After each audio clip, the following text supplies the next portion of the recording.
Hi, and welcome to ShadowTalk's weekly intelligence summary track, where our team of analysts dive into the top threat intelligence stories each week. To read their full findings and analysis, make sure to visit resources.digitalshadows.com. Now here's your host, Harrison Van Riper. What's up, everybody? This is HVR back again with another episode of ShadowTalk. With me this week is Alex Girikou in the Dallas office. Alex, how are you? Good. It's great to be back. Also joining me is Casey Cowgill for the first time. Casey, how are you? I'm doing good. I'm excited to be here. We are extremely excited to have you.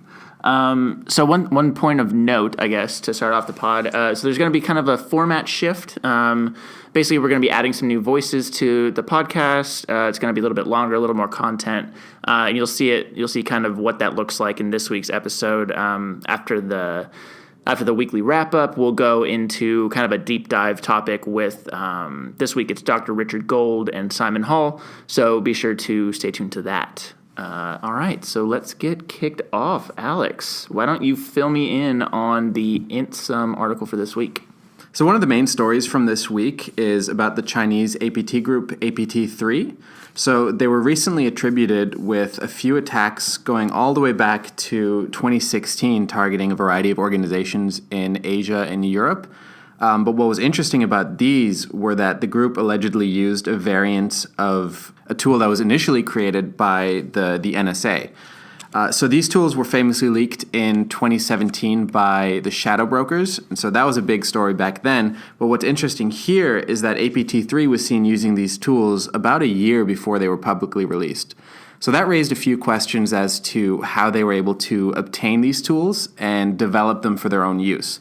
So there were a couple of theories out there so that they were possibly able to build the variant from components that they saw in network traffic that they observed in an attack against their own infrastructure, possibly by the US. Another theory out there is that they were possibly given the tools by an equation group operative or something along those lines, although at this time it's really not clear, but what is clear is that these tools are being used before they were publicly released. So since 2017, APT3 hasn't been active as far as we're aware, which leads us to believe that either the group went underground, they disbanded, there was some indictments against them from the US as well a couple of years ago, so that may have contributed to the lack of activity we've seen from them. So it's also possible that these tools that they were developing were then passed on to other Chinese affiliated groups.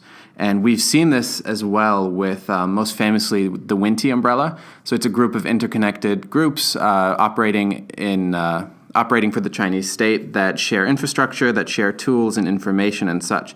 So that makes it difficult to track individual campaigns based off observing one tool on its own because these are shared between multiple groups. And this incident also serves to highlight the sophistication of these Chinese groups because as far as we're aware, this is the first time that we've seen a group being able to reverse engineer a tool from the US like this. And so that leads us to the question, right, if they were able to do this, have they been able to do this from other attacks as well, from other nation states outside of the US? Were they able to capture their tools and maybe develop their own variants? And if China was able to do this, maybe some other countries have possibly been able to do this as well. And this isn't the kind of thing that any small-scale hacker organization or otherwise would be able to do because of how technically sophisticated one would have to be.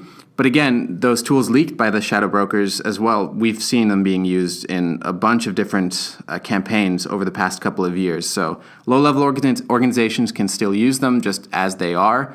But the more sophisticated ones, as we've seen now, can take these tools and develop them for use in their own campaigns.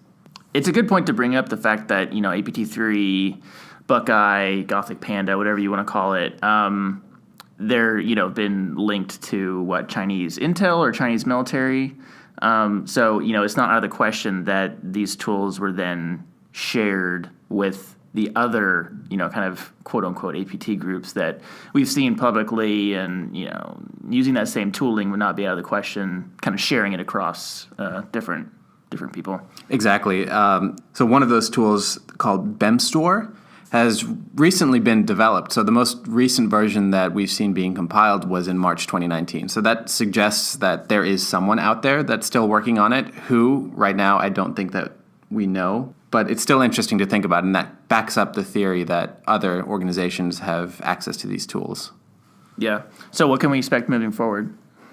So I think it's a given that those tools related to the Shadow Brokers leak are going to continue being used. Now, as systems get updated, their relevance and impact is likely to decrease because a lot of them rely on pretty outdated vulnerabilities that a lot of systems have now patched. But that's not to say it's the last we'll see of the tools associated with APT3, particularly BEMSTOR. So there may be some reporting over the next couple of months of additional attacks or additional versions of this. Using that specifically? Yeah. Yeah. Okay, cool. Interesting. So that's actually the main topic that Simon and Rich will discuss in the deep dive kind of following this. So be sure to stay tuned if you are interested in that. And then if you want the full intelligence summary, be sure to go to resources.digitalshadows.com. All right, let's move on into the other highlights from this week. So Casey, you're going to take the first couple. So Mirror Thief, this is a new kind of threat group, been identified with digital skimming on online stores. Tell us more about that. Yeah, so it looks like there is a new threat group, Mirror Thief. They have been seen injecting malicious skimming scripts into university e-commerce platforms. This has specifically been seen using the e-commerce platform PrismWeb. It looks like card payment and personal information was compromised, and one might say that this sounds like MageCart, but we're not able to confirm at this time if the two groups are linked. So looking forward in the next few months, digital skimming is already very popular. It looks like it will continue to remain popular over the next 12 months. Yeah, super interesting. It seems like, kind of a lot more people are starting to adopt MageCart stuff since it got super popular over the last year. So, yeah, definitely something to keep an eye on. All right, so let's move on to the next one. Code sharing repos on 3 different platforms were held for ransom. This one's pretty interesting. Give me the lowdown. Yeah, it is really interesting. I haven't heard anything about this recently. It looks like 3 different code resource platforms have had multiple repositories compromised, and this is by an unknown threat actor. The repositories were deleted, and then a ransom note was left demanding payment in Bitcoin. The actor threatened to make the code public if the demand wasn't met, and we're still not sure how the attacker was able to gain access to these repositories. Code-sharing platforms have come out and said they're not entirely sure how the credentials were leaked, but they are suggesting that they were inadvertently exposed through configuration files. Based on that information, it's pretty likely that these attacks were opportunistic. However, users were able to restore their repositories through a backup. So, nice try, unknown threat actor. Okay, and then rounding us out this week, Alex, you got the last one. There was a 0-day vulnerability that was exploited by the Sodinokibi ransomware. Is that how you pronounce that? You pronounced it way better than I do. I'll just roll with Sodinokibi and just hope that it's correct. But again, who knows? So anyway, Sodinokibi is a new ransomware that we've seen recently. And what's interesting about this one is that it uses a 0-day vulnerability in Oracle WebLogic. So unlike a lot of other ransomware that we've seen previously, this one allows attackers to bypass victim interaction usually needed to install the malware on the target device. So in addition to encrypting a victim's data, this ransomware targets and attempts to delete the default Windows backup systems. So we've seen a couple of other ransomware variants try this out, and it seems like it's a pretty interesting tactic. So it's currently not known who's responsible for this, and it's also not known who exactly was targeted by it. So there's possibly going to be some more information coming out over the next couple of weeks or months, but until then, I guess we'll see. All right, well, then that will wrap it up for this week's intelligence summary. Let's jump into the question of the week. And I know what it's going to be. And neither of you know what it is, but we had a cookout at Sir Rick Holland's house.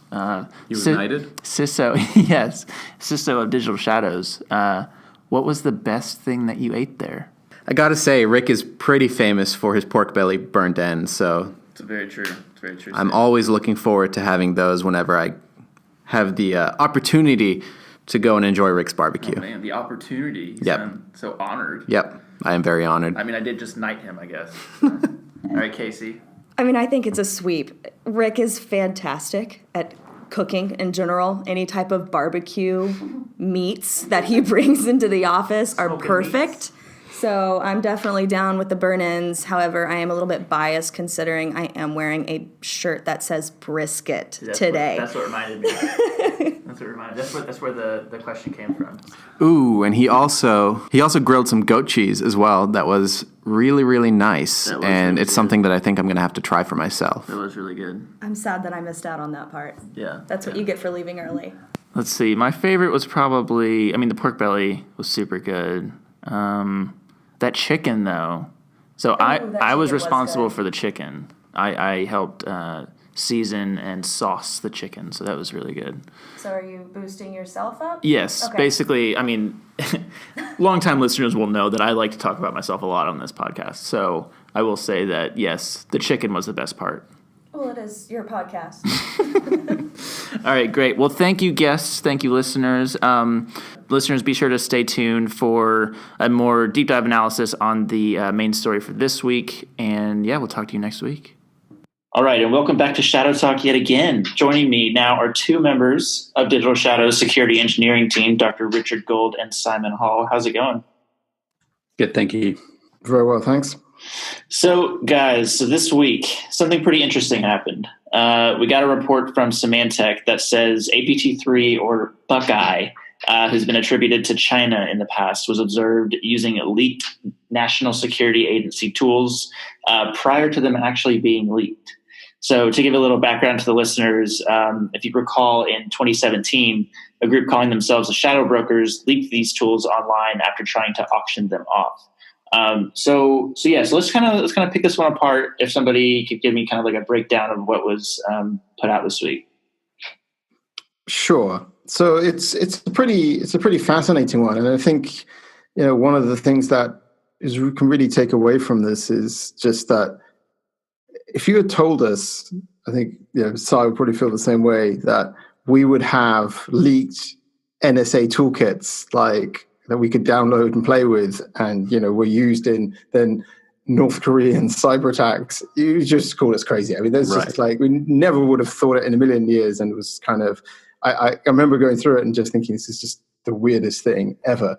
So that was the halcyon days of 2017, where Shadow Brokers dumped all of this equation group tooling online, and then was attributed to equation group and NSA. So that's kind of the craziness. But then the story actually from Symantec gets even more crazy as they start talking about that they have observed APT3, Gothic Panda, Buckeye, however you want to call it, using these tools about a year before they got leaked. Now, specifically, what they're talking about is the double pulsar kernel in-memory backdoor, and also the Eternal Blue exploit, which was the one affecting SMB version 1 on Windows, gave you system over the network, which is great. We all loved it.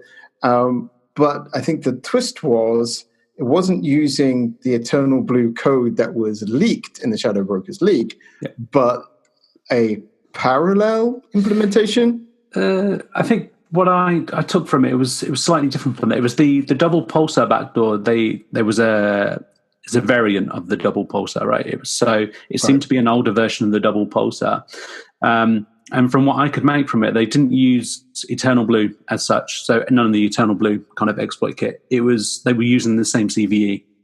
So the same vulnerability was used for the exploit, which was 2017-0143, I think it was. And their own one, which was their only recently discovered, recently reported, which was a kind of an information disclosure vulnerability with SMB, which I assume they use for enumeration to find architectures and stuff. So it was interesting, as you're saying, but there was some variations to it. Yeah, it was quite an interesting thing, and I think that thing that they weren't using the Eternal Blue like exploit itself, and apparently, I mean, I'm not sure if it's even possible to tell, but like they weren't using like Fuzzbunch or anything like that. But I think that aspect to it sort of so one of the things that sort of came out of from this discussion is how did they get hold of these tools? So was it that the shadow breakers leaked them elsewhere beforehand? Was it that they also hit the same, hot point that was being used? Or, and I think this is possibly the most likely and maybe most intriguing one, is that they saw this exploit being used against them or against somebody else, and then were able to reconstruct the double pulsar backdoor and figure out then what the vulnerability was that Eternal Blue was exploiting. That sounds pretty funky, and I think one of the things that I've seen some commentary on Twitter about that, but one of the things that sort of piqued my interest the most was that we often talk about nation-state offensive capability. What about nation-state defensive capability? Now, obviously, not every bit of a government, military, intelligence agency will be equally well protected, but as a civilian, you wonder, well, there must be some parts where they actually are really paying attention. Yeah, and that piece is really interesting, and obviously we've had a brief discussion around that, and I think the whole kind of where it came from is kind of one of those things down to speculation, right. But also educated guesses. I guess we've seen a lot, but my opinion of it would be it's come from someone being exploited with these, and they've had PCAPs running, as a lot of large government networks do, or even large organizations these days, and they've just been able to kind of reconstruct some of it. And, there are differences in that code base as well. As we say with the double pulsar, one of the things that I found interesting was around the kind of the differences, like double pulsar when it came up from the Shadow Brokers dump, and the kind of the Eternal Blue supported by 32 and 64-bit architectures. Right. Now, the semantic report kind of suggests and kind of reports that they later added 64-bit support to the BEMSTOWR, is it pronounced? BEMSTOWR, which is the exploit kit. So instead of Eternal Blue, they had BEMSTOWR, which then dropped double pulsar. But the double pulsar version they only dropped if it was a 32-bit architecture. If it was 64-bit architecture, this was an update they did later, then they removed double pulsar from it altogether and then dropped custom payload. So yeah, it's quite interesting. So it does sound like they kind of picked it up, most likely from an attack, but it was an older version before, Equation Group, whoever kind of had done some dev work to kind of add in the additional 64-bit architecture support.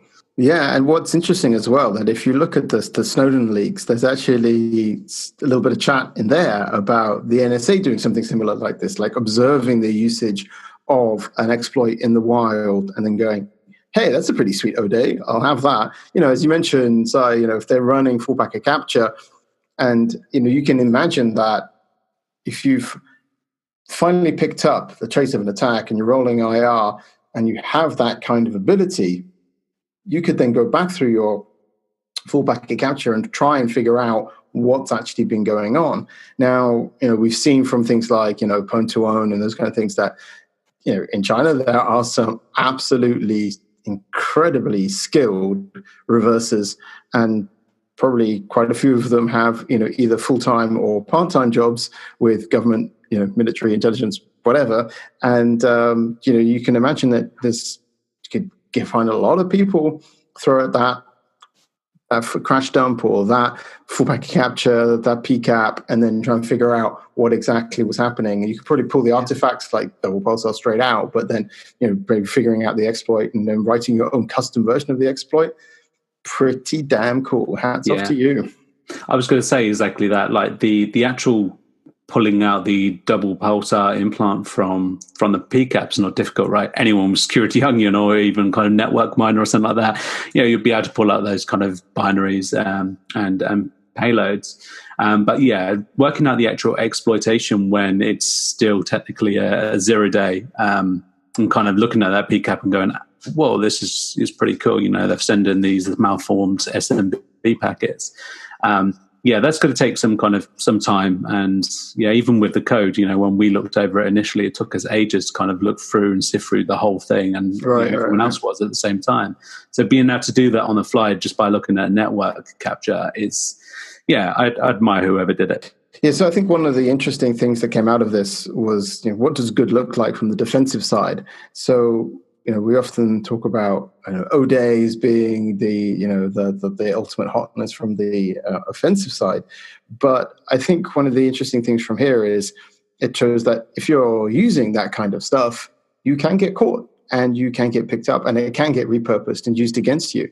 I think the Grok mentioned a quite funny example where it was, nation-state actors attributed to India and Pakistan. One had an Office O-Day. They threw it at the other guys. The other guys caught it, repurposed it, and sent it back the way it came. And I think there's some interesting history around that. And of course, it's a great way to uncover exploits. So exploit dev is hard. Discovering vulnerabilities is difficult. Weaponizing them to make a really reliable exploit is great, and so you want to have every sort of assistance that you can get. So I think it's particularly interesting in the kind of the nation state side of things, because there not only are you defending, you're also attacking. Whereas obviously for a private company, you care about defending and hack back is not a thing, unfortunately, as much as people want it to be a thing legally. He said, underlining 300 times, it's not there. So I think the incentives and so that calculus is quite different on the sort of the government or state side than it is for the private side. But yeah, there's having this ability to go through network traffic, having like passive taps, full packet captures, full crash dumps, all the logging, all the telemetry, all the things, and then having sort of the skills and resources to throw at that in the case of that you do notice an intrusion, or even if you noticed it before it happened, which would be, of course, the absolute dream state. But you roll IR and you figure out what happened, and then you can go back and go, it was this. And again, Eternal Blue and that kind of stuff, remote system on a Windows box, straight over the net. It was, achingly beautiful. So you can imagine you'd be really interested in having that. I mean, I don't know how much that would go for now if you would sell it on the black market or sell it, through an export broker. Yeah, but it's. If you look at the sort of prices people are claiming to pay for like iOS jailbreaks, like Eternal Blue. Sweet bug. Yeah, so it's a very interesting point, the whole defensive capability of it, because like you've got this and you've detected it coming from a nation state. For instance, you'll defend your own organization, you'll defend any kind of corporations that are under you and doing work for you, which is fine. And it comes down to the whole kind of when a nation state is developing exploits. So when a Creation Group assumingly created this exploit themselves, US government having this capability, but not also sharing it with companies or, subsidiaries or anything else, or, umbrella organizations.